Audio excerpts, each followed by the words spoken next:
Hey, this is Ronan Dave, and today I want to talk about Goshogawara Tachi Neputa. Actually, I'm in Fukushima at the moment. I didn't have time to do this when I was in Goshogawara because I just got there and I had to get out of there or get stuck there with no place to stay. Anyway, Goshogawara Tachi Neputa is renowned for its really tall dashi floats. They have 3 floats every year that are 22 meters or 72.2 feet tall. These are,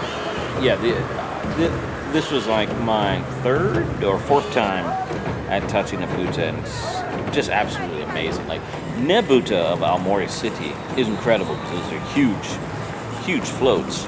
But Tachi Neputa, just in scale. Goshogawara Tachi Neputa is new, relatively speaking.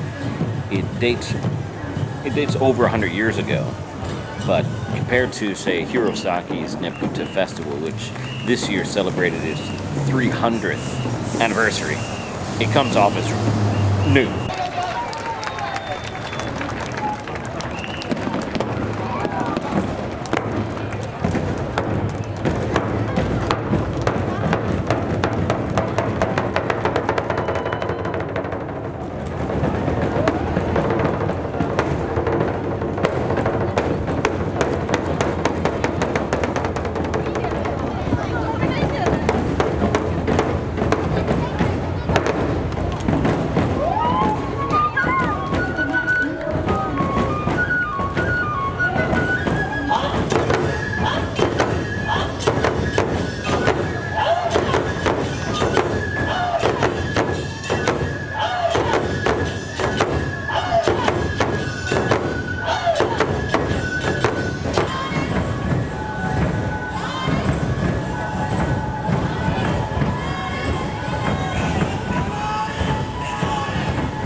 In the beginning, they were making very tall floats that could be seen from the neighboring towns.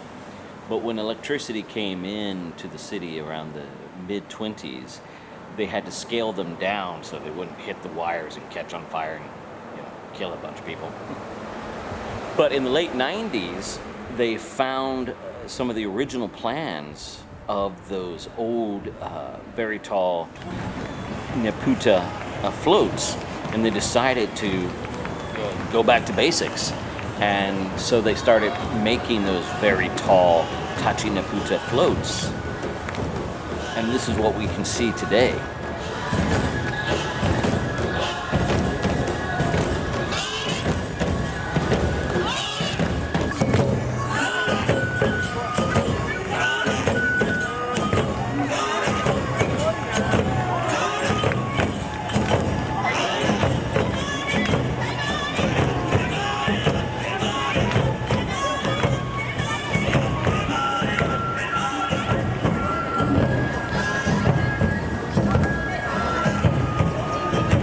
This year, the 3 22-meter tall floats depicted 3 different aspects of Japanese culture and, I could say, myth and legend.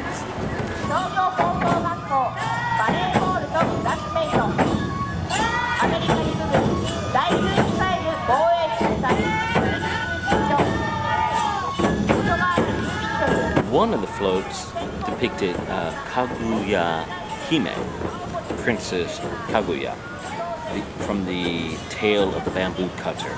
This was a 1,000-year-old story that was written down in the Heian period 794 to 1185.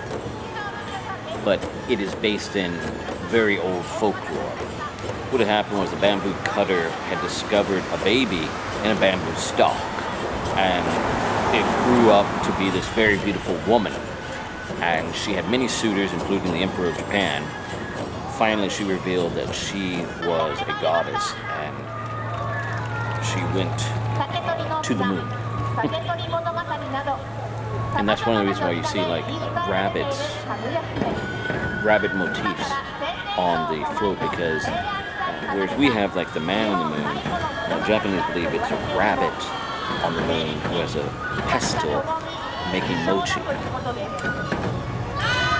作中、家の中にはフライパンがなく、光に満ち溢れ、心が悪く苦しい時も。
Another float had a samurai figure, Kamakura Gongoro Kagemasa. He was a 11th century samurai hero, but the depiction of him is from the famous play Shibaraku, godlike figure, and he issues the command Shibaraku, which means wait a moment. But it's one of the most famous Kabuki characters. Usually, when anyone wants to do like any kind of depiction of Kabuki, they often use his character.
The third 22-meter tall float depicts the first emperor of Japan, Jimmu.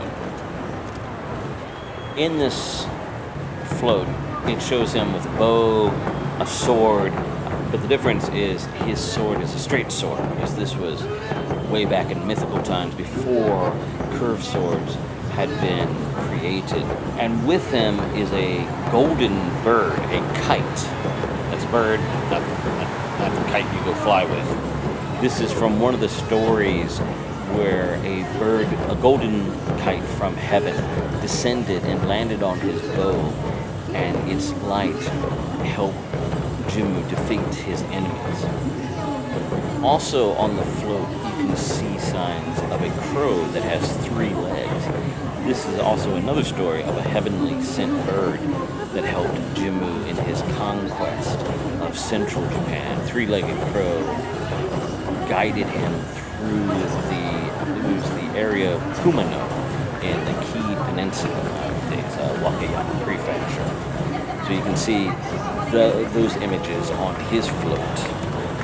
And on the back of his float, you see scenes from Japanese legends, from the Nihon Shokin Kojiki, the emergence of the sun goddess, Amaterasu Omikami, from the cave that she had hidden after she had had a falling out with her brother Susanoo Mikoto.